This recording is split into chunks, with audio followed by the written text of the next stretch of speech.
Hello বন্ধুরা, আশা করি সবাই ভালো আছো। দেখো আজকে নিয়ে চলে এসেছি একদম ক্রিসমি আলু ভাজা। একদম বাঙালির ভাত পাতে খুব সুন্দর এটা চলে, সকলেই ভালোবাসে। তো দেখো আমি এখানে দুটো বড় সাইজের আলু নিয়ে নিয়েছি। আমি বাটিতে জল রেখে দিলাম, আলুটা কেটে আমি জলের মধ্যে ভিজিয়ে দেব। আচ্ছা, আলুর খোসা আমি ছাড়িয়ে নিচ্ছি।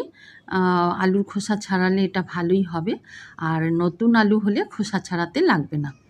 তো দেখো আমার আলুর খোসা ছাড়ানো হয়ে গেছে। এবার আমি এটাকে একদম পাতলা পাতলা যেরকম জুলিয়ান টুকরো হয় এরকম কেটে নেবো। আর তোমরা যদি এই কাজটা স্ক্র্যাপারে করো তাতেও ভালো হবে। আমি ছুরি দিয়ে কেটে নিতে পারছি তাই কেটে নিচ্ছি।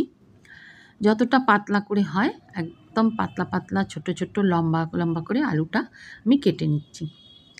এবার আমি বাটিতে যে জল রেখেছি না, ওই জলের মধ্যে আমি আলু কাটাগুলোকে ভিজিয়ে দেবো। 2-5 মিনিট থাকার পর আমি তারপর ভালো করে ধুয়ে নেব, কারণ আলুর মধ্যে একটা রস ছাড়ে, ওটা জলের সাথে মিশে বেরিয়ে যাবে, তাতে করে সুবিধা হবে। তা নাহলে না আলু ভাজা করতে গেলে ওটা গলে একদম পাক হয়ে যায়। দেখো আমি ভালো করে ভিজিয়ে রাখছি। একটা দুটো আলু একটু গায়ে গায়ে লেগে আছে, ওটা ছাড়িয়ে নেব। এবার দেখো আমি এর মধ্যে 1 চামচ হচ্ছে হলুদ গুঁড়ো আর 3 চামচ কর্নফ্লাওয়ার দিয়েছি। এটা অফ ক্যামেরায় হয়ে গেছে, আমি আবার একটু দিয়ে নিলাম। একটু শুকনো শুকনো করে মাখিয়ে নিতে হবে। মাখিয়ে আমি এটা রেখে দেবো। আচ্ছা, মিনিট 5 এটা থাকবে।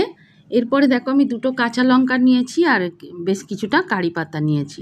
কারি পাতা আর কাঁচা লঙ্কা আমি আলাদাভাবে ভালো করে ভেজে নিচ্ছি। এটা একসাথে ভাজছি না, আমি এটা পরে দেব, তাহলে পরে দিলে হবে কি একটু মুচমুচে থাকবে।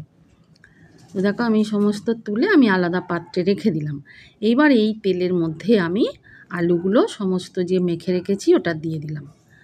কিছুক্ষণের জন্য মোটামুটি তোমার ওই কর্নফ্লাওয়ারটা গায়ে মেখে গেছে। এবার দেখো এটা প্রথমে একটু লো ফ্লেমে আস্তে আস্তে করে ভেজে নিচ্ছি, তারপরে আমি কিন্তু হাই ফ্লেমে ভাজছি। এবার দেখো ওই হাই ফ্লেমে ভাজছি, কারণ এরপরে যদি ধিমি আঁচে ভাজি না তাহলে ওটা গায়ে গায়ে লেগে যাবে। আচ্ছা, বেশ কিছুটা আমি বাদাম দিয়ে দিলাম এখানে। বাদাম দিলে স্বাদটা দ্বিগুণ হবে, খেতে খুব সুন্দর লাগবে। এবার বাদামটা দিয়ে আমি দেখো আবার আমি 2-3 মিনিট একটু নাড়াচাড়া করে নিলাম। এইবার আমি কারি পাতা আর কাঁচা লঙ্কাটা দিয়ে দেবো। যেহেতু আলু গলে গেছে, বাদামও ভাজা হয়ে গেছে, আমি সমস্ত দিয়ে দিলাম। দিয়ে আবার একটু নাড়াচাড়া করে এবার আমি নামিয়ে নেব।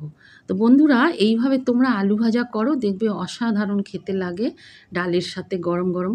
তোমরা একটা জিনিস লক্ষ্য করেছো, আমি কিন্তু আগে লবণ দিইনি। লবণটা এই দেখো খাবার আগে দিতে হবে, তাহলে দেখবে আলু ভাজাটা বেশ মুচমুচে থাকবে, তা নাহলে কিন্তু নরম হয়ে যাবে। তো বন্ধুরা, আবার আসবো নতুন রেসিপি নিয়ে। টাটা।